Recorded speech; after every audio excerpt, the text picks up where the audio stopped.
भक्ति मैया को इस प्रकार से नारद जी समझा रहे हैं। भक्ति मैया गदगद हो गई। नारद जी, मेरे बड़े भाग्योदय हुए जो आपके दर्शन मुझे प्राप्त हो गए। धन्य है नारद जी जिनकी महिमा स्वयं भक्ति मैया गा रही है।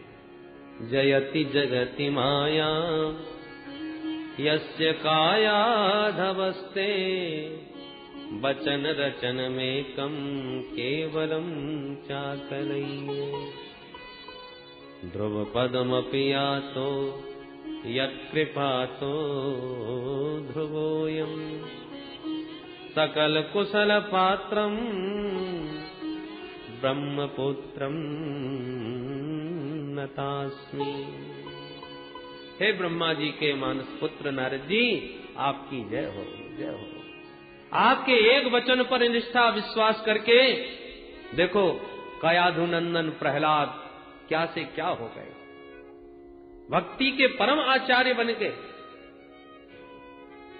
और ध्रुव जी महाराज तो 5 वर्ष की अवस्था में ही आपके अनुग्रह को प्राप्त करके साक्षात भगवान को प्रकट करने में समर्थ हो गए और आज ध्रुवलोक में चमक रहे हैं। बाबा, मेरे बालकों पर भी कृपा दृष्टि डालो। नारद जी बोले, माता जी आप इतनी दुखी क्यों हो रही हो? अरे जिन प्रभु ने कौरवों की कुत्सित सभा के बीच से द्रौपदी की रक्षा करी, वो कृष्ण कन्हैया आज भी हमारे मध्य विराजमान है। सकृष्ण क्वापि नो गतः, वो कहीं चले नहीं गए, आज भी भक्तों के पास, भक्तों के हृदय में है। इसलिए आपको किसी प्रकार से चिंता करने की आवश्यकता नहीं। तो क्या करूं? बोले, श्री कृष्ण चरणाम भोजम स्मर दुखम गमिष्यति। आप तो गोविंद के पाद पद्मों का स्मरण करो, दुख अपने आप ही भाग जाएगा। हरिस्मृति ही सर्व विपद विमोक्षणम। गोविंद की स्मृति सारी विपत्तियों से अपने आप ही मुक्ति दिला देती है। इसलिए गोविंद के चरण कमलों का ध्यान करो माता जी। ब्रज के नंद लाला राधा जू के सांवरिया, सब दुख दूर हुए जब तेरा नाम लिया। ब्रज के नंद लाला श्री राधा जू के सांवरिया, सब दुख दूर हुए जब तेरा नाम लिया।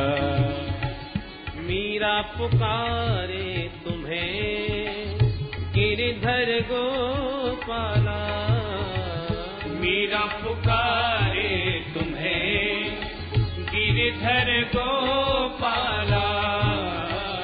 बन गया अमृत में विष का भरा प्याला, बन गया अमृत में विष का भरा प्याला, विष का भरा प्याला। कौन मिटाए उसे जिसे तूने राख दिया, सब दुख दूर हुए जब तेरा नाम लिया। ब्रज के नंद लाला श्री राधा जी के सांवरिया, सब दुख दूर हुए जब तेरा नाम लिया।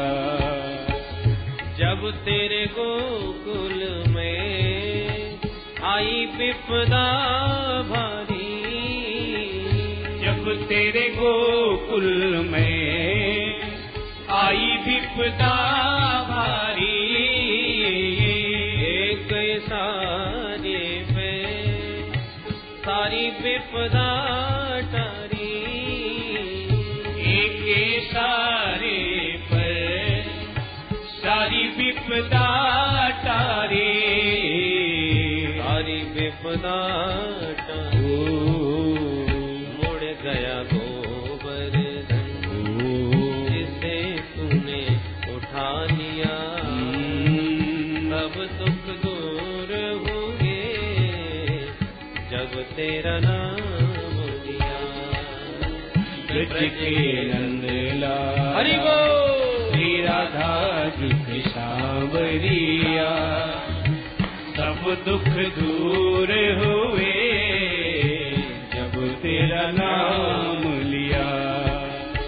नैनों में श्याम बसे मन में बनवारी, नैनों में श्याम बसे मन में बनवारी, सुध बिसराए गई मुरली की धुन प्यारी, सुध बिसराए गई मुरली की धुन प्यारी, मुरली की धुन प्यारी। मेरे मन मंदिर में रास रचाओ रसिया, सब दुख दूर होंगे जब तेरा नाम लिया। ब्रज के नंद लाला श्री राधा जित सांवरिया, सब दुख दूर हुए जब तेरा नाम लिया। देख रहे हो तुम मेरे दुखड़े सारे, देख रहे हो तुम मेरे दुखड़े सारे, अब दर्शन दोगे मेरी आंखों के तारे, अब दर्शन दोगे मेरी आंखों के तारे, अब दर्शन दे दो नयनों के तारे, अब दर्शन दे दो नैनों के तारे, नैनों के तारे।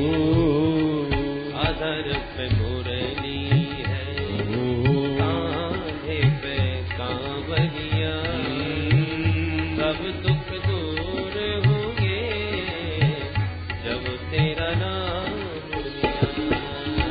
ब्रज के नंद लाला श्री राधा जित सांवरिया, सब दुख दूर हुए जब तेरा नाम लिया। सब दुख दूर होंगे जब तेरा नाम लिया। ओ सब दुख दूर हुए जब तेरा नाम लिया। सब दुख दूर होंगे जब तेरा नाम लिया। ओ सब दुख दूर हुए जब तेरा नाम लिया। बोल भक्त वत्सल भगवान की जय।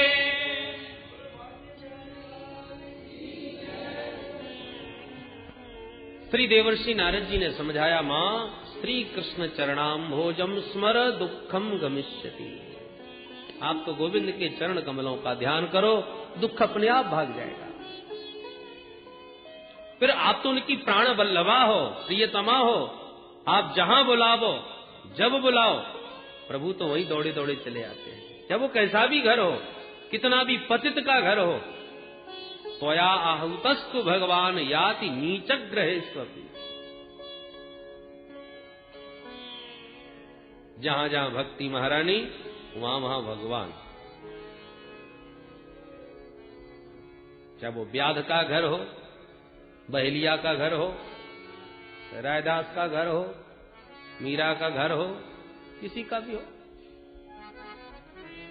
अरे गजेंद्र का हृदय हो, वानर भालू का हो, भक्ति जहां है वहां भगवान जाए बिना रह नहीं पाते। अपनी प्राण वल्लभा के पीछे पीछे लगे रहते हैं प्रियतम प्रभु।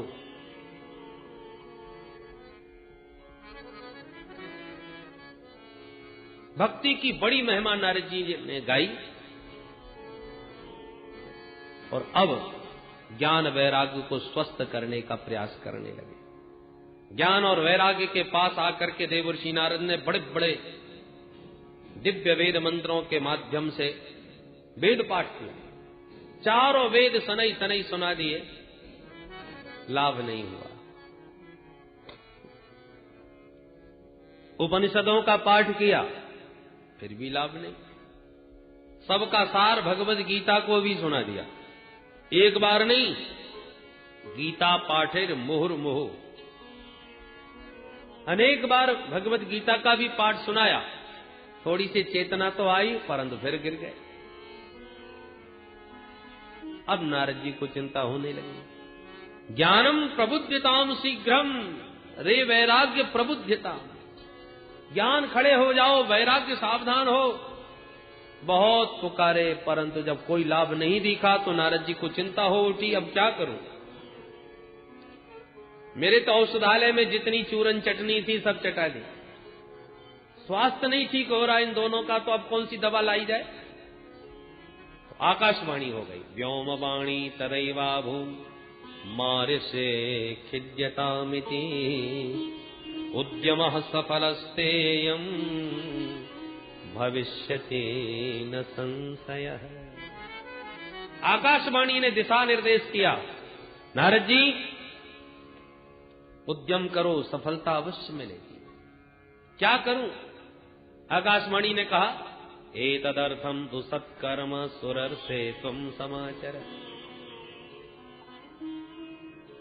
सत्कर्म करो नारद जी, तभी ये स्वस्थ होंगे। और वो सत्कर्म का स्वरूप कैसा होना चाहिए, कैसा होगा, ये कोई संत तुम्हें समझाएगा। किसी संत से पूछिए। अब नारद जी सोचने लगे। आकाशवाणी ने भी बात गोलमाल करी, स्पष्ट नहीं कहा। अरे या तो कोई संत का नाम ही बता देते कि अमुक महात्मा के पास चले जाओ, तो मैं सीधा पहुंच जाता। या दवा का ही ठीक से नाम बता देते तो मैं उस दवा को ढूंढ लाता। सत्कर्म करो और कोई संत समझाएगा, दोनों बात गोलमाल। तो इतनी में ये वेद उपनिषद और गीता के पाठ सुना रहा था, ये क्या सत्कर्म नहीं था। यदि ये सत्कर्म नहीं है तो सत्कर्म का स्वरूप कैसा होगा और कौन संत समझाएगा। चलो ढूंढते हैं, कोई ना कोई तो मिलेगा ही। नारद जी निकल पड़े, जो महात्मा मिलता है उसी को प्रणाम करते हैं। महाराज जी बताइए सत्कर्म किसे कहते हैं। छोटे मोटे महात्मा तो वैसे ही नारद जी के हाथ जोड़ लेते। नारद जी ब्रह्मा जी के पुत्र हो, सारे ब्रह्मांड में तुम्हारी गति है, और इतना दुनिया भर में घूमने वाले महात्मा हमसे आके पूछ रहे हैं कि सत्कर्म किसे कहते हैं। हम क्या बतावेंगे महाराज। और जो बहुत प्रतिष्ठित महंत महात्मा थे, उनके पास जाकर के पूछा, महाराज आप बताइए, तो वो अपनी इज्जत बचाने के लिए सारा कर लेते। आजकल नवदुर्गाओं में हमारा मौन व्रत चल रहा है। बोलो जय श्री कृष्ण। मौन खुलेगा तब बात करेंगे इस सारे में। मुंह की भूतास तथान्य तू कि अंतस्तु पलायता। कुछ मौन व्रत लेके बैठ गए, कुछ दाएं बाएं हो गए, और नारद जी को समुचित प्रत्युत्तर देने वाला कोई महात्मा नहीं मिला। अब नारद जी को और भी ज्यादा परेशानी बढ़ गई, क्या किया जाए भाई। सामान्य कोई व्यक्ति दवा पूछे तो कोई भी डॉक्टर बता दे, पर कोई बहुत बड़ा नामी डॉक्टर, वैद्य, अनुभवी, विख्यात, वो यदि किसी औषधि की बात करे तो छोटे मोटे डॉक्टर बताने में भी साहस नहीं जुटा पाते कि भाई इतना बड़ा विशेषज्ञ हमसे पूछ रहा है, तो क्या बताए। तो नारद जी कोई अपने में कम संत थोड़ी है, महान संत है, तो उनको जवाब देने वाला कोई ऐसे ही थोड़ी साहस कर लेगा। जब कोई कहीं से भी जवाब नहीं मिला, तब नारद जी सीधे बद्रीनाथ की ओर चल पड़े। भगवान नर नारायण का जहां नित्य निवास है, ऐसे उस विशालापुरी में मेरा समाधान अवश्य हो जाएगा। यही सब सोच करके नारद जी बद्रीनाथ में विचरण कर रहे थे, सो चारों भैया सनकादियों से भेंट हो गई। नारद जी अपनी पूरी व्यथा कथा सुना के कहते हैं, महाराज अब आप ही बताइए। आपने मेरी चिंता का कारण पूछा, मैंने समस्या पूरी सामने रख दी। अब कृपा करके बताइए वो सत्कर्म कौन सा है जो आकाशवाणी ने मुझे बताया। आप कोई साधारण महात्मा तो हो नहीं महाराज। आपकी सबसे बड़ी पहली विशेषता तो यह है कि सदेह वैकुंठ में पहुंच गए और भगवान के नित्य पार्षदों ने जब आपको रोकने का दुस्साहस किया तो टेढ़ी भ्रकुटी करके 3 जन्म के लिए उन्हें धरती पर गिरा दिया। येषां भूभंग मात्रेण द्वारपालौ हरे पुरा भूमौ निपतितौ सद्यो यत्कृपात पुरंगतौ। टेढ़ी भ्रकुटी करने मात्र से भगवान के नित्य पार्षद नीचे गिर गए और आपकी कृपा से ही फिर दोबारा अपने स्थान पर पहुंचे। ये आपकी प्रतिभा है, ये आपका तप है। प्रत्यक्ष आपके जीवन में उस तपस्या का प्रभाव यह है कि 24 घंटे हरिशरणम ये मंत्र चलता रहता है।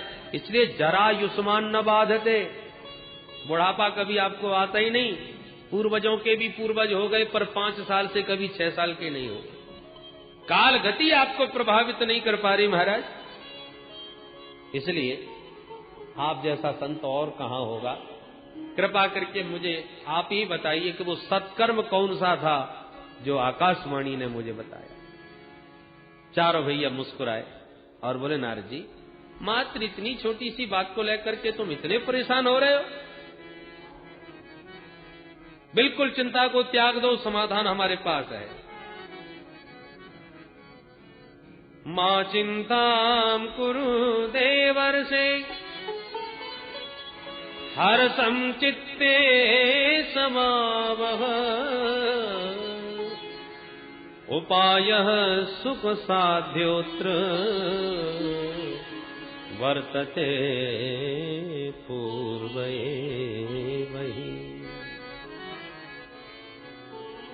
हम आपको समाधान देंगे। क्या समाधान है महाराज, ये तो बताओ। सनकादियों ने कहा वो जो सत्कर्म आकाशवाणी ने कहा था वो कोई और नहीं, श्रीमद्भागवतालाप सतुगीत सुखादिभि। सुखदेव जैसे परमहंसों के श्रीमुख से गाया हुआ वह मधुर गीत श्रीमद्भागवत ही वह दिव्य महौषधि है जिसका पान करते ही ज्ञान वैराग्य की वह वृद्धावस्था दूर हो जाएगी। वो नव यौवन संपन्न होकर के अपनी मैया के साथ नाचेंगे। अच्छा महाराज, बात कुछ जची नहीं। क्यों भाई, दवा पर भरोसा नहीं? बोले महाराज बड़े बड़े इलाज करा दिए, बड़ी महंगी महंगी दवाई पिला दी, और इतनी महंगी दवाइयां खाकर और इतने बड़े बड़े डॉक्टरों से इलाज कराने के बाद अब विश्वास नहीं हो रहा कि 2 रुपए की ये चूरन चटनी भी ठीक कर दे सकती हैं क्या उस मरीज को। पर कभी कभी ऐसा ही कमाल होता है। विदेशों में डॉक्टरों को दिखा दिया, फायदा नहीं हुआ, और फायदा हुआ तो गांव के वैद्य जी के चवन्नी की चटनी ने चमत्कार कर दिया। शायद मिला के चटाई और रोगी ठीक। सनकादि कहते, नारद जी वही दावा हमारा है। तुमने सारे वेद सुनाए, उपनिषद सुनाई, भगवद गीता सुनाई, परंतु हम आपको विश्वास दिलाते हैं कि श्रीमद् भागवतालाप, ये जो भागवत का दिव्य मधुर जो गीत है सुखदेव जैसे परमहंसों का गाया हुआ, इसका श्रवण कराओ, ज्ञान वैराग्य स्वस्थ हो जाएंगे, सारी बीमारी उनकी दूर हो जाएगी। नारद जी बोले, पर प्रश्न यह है महाराज कि भागवत तो मैंने भी पढ़ाया अपने पिताश्री से। मेरे पिता ब्रह्मा जी ने ही मुझे भागवत का अध्ययन कराया था महाराज, इसलिए मैं जानता हूं कि भागवत क्या है। भागवत में जो भी व्याख्याएं हैं वो सब वैदिक सूत्रों की ही व्याख्या है। वेद रूपी वृक्ष का ही तो फल श्रीमद् भागवत है।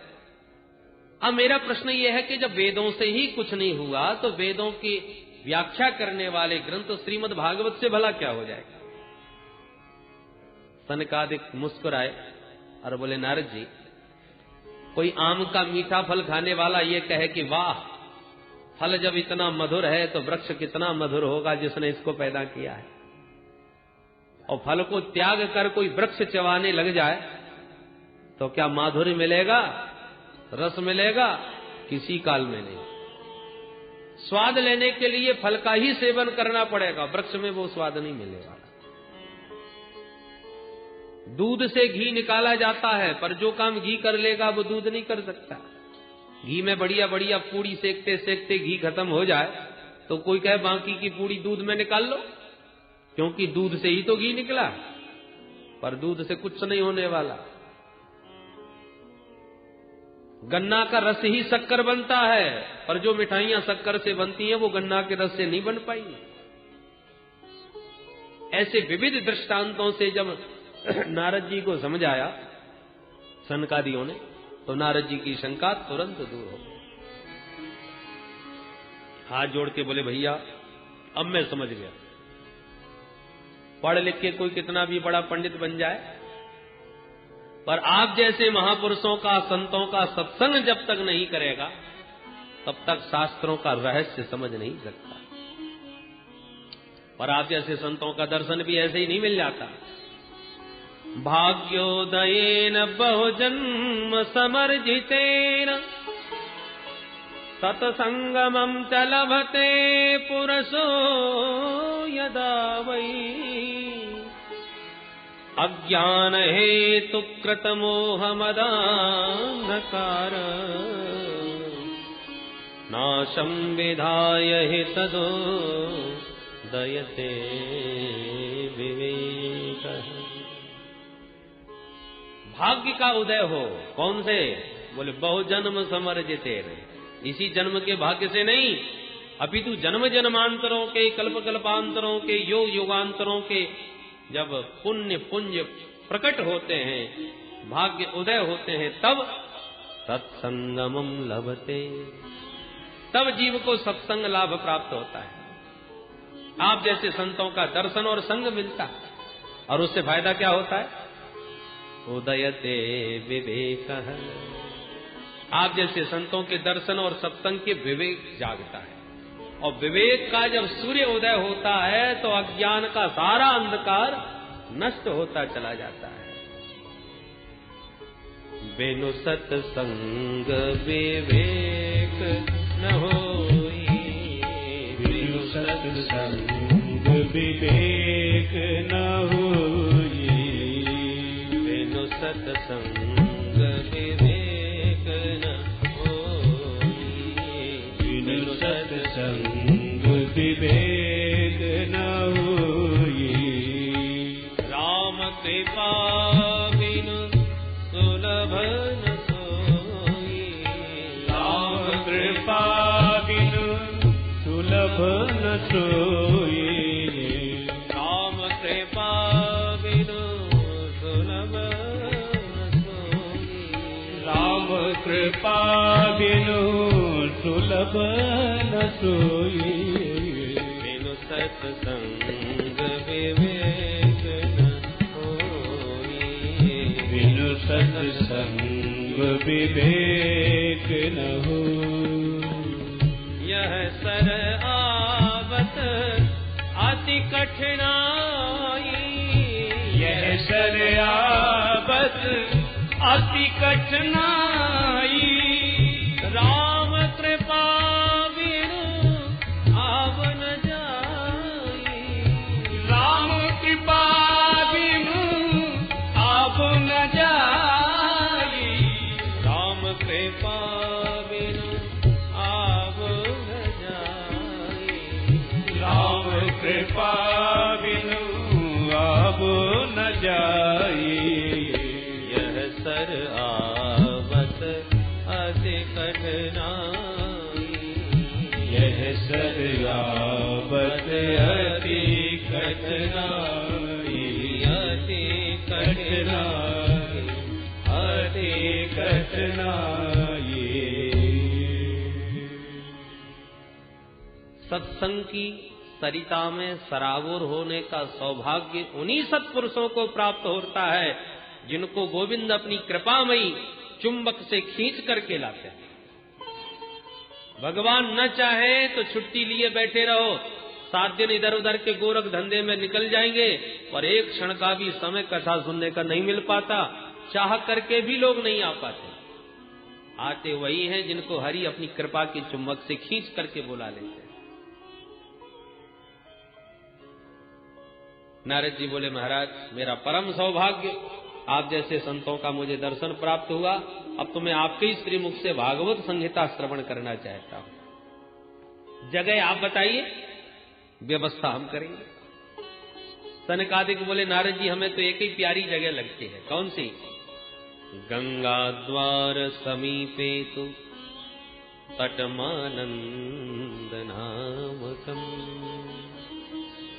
मां गंगा के पावन पुलिन पर श्री राम हरिद्वार है।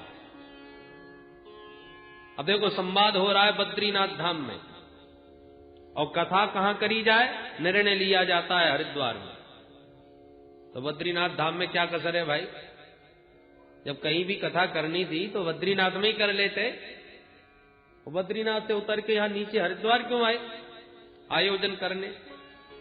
बोले भाई बद्रीनाथ में कथा तो प्रेम से हो जाएगी, पर श्रोता कहां मिलेंगे?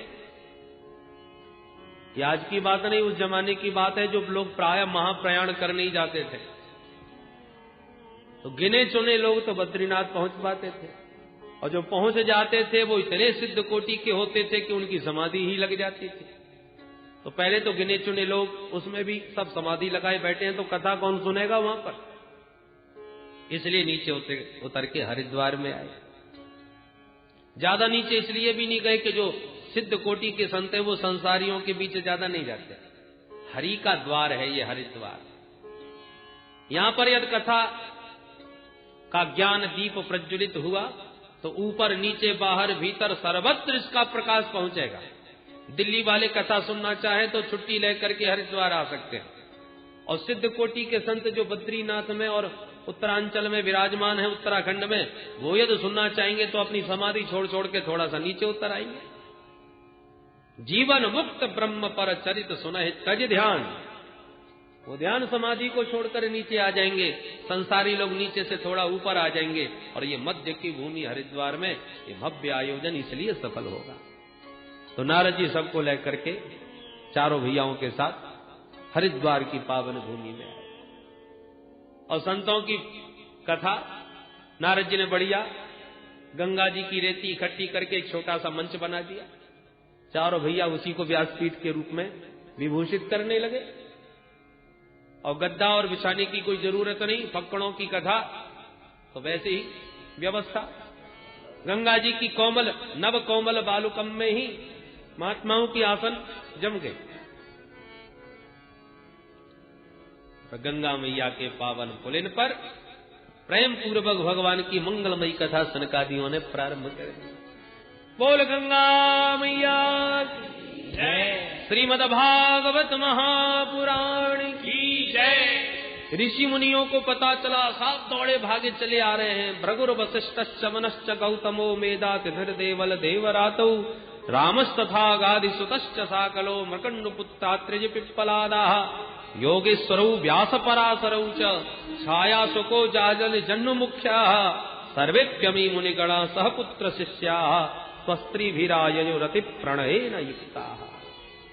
जो गृहस्थ संत थे वो अपने स्त्री पुत्रादिकों के साथ दौड़े दौड़े आए।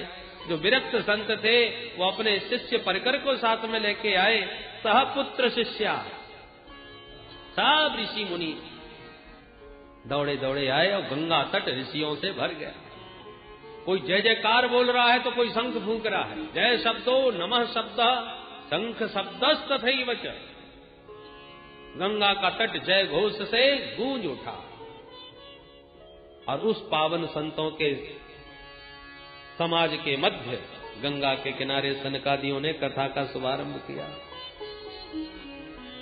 सदा सेव्या श्रीमद्भागवती कथा यस्या श्रवण मात्रेण हरिश्चित्तम समाश्रये। भैया भगवान की कथा सदैव श्रवण करने योग्य है। इसके श्रवण करने मात्र से चित्त में हरि चिपक जाते हैं। वो टेढ़ी टांग वाला द्रवीभूत चित्त में ऐसा गड़ जाता है कि तुम निकालना भी चाहोगे तो निकलेगा नहीं।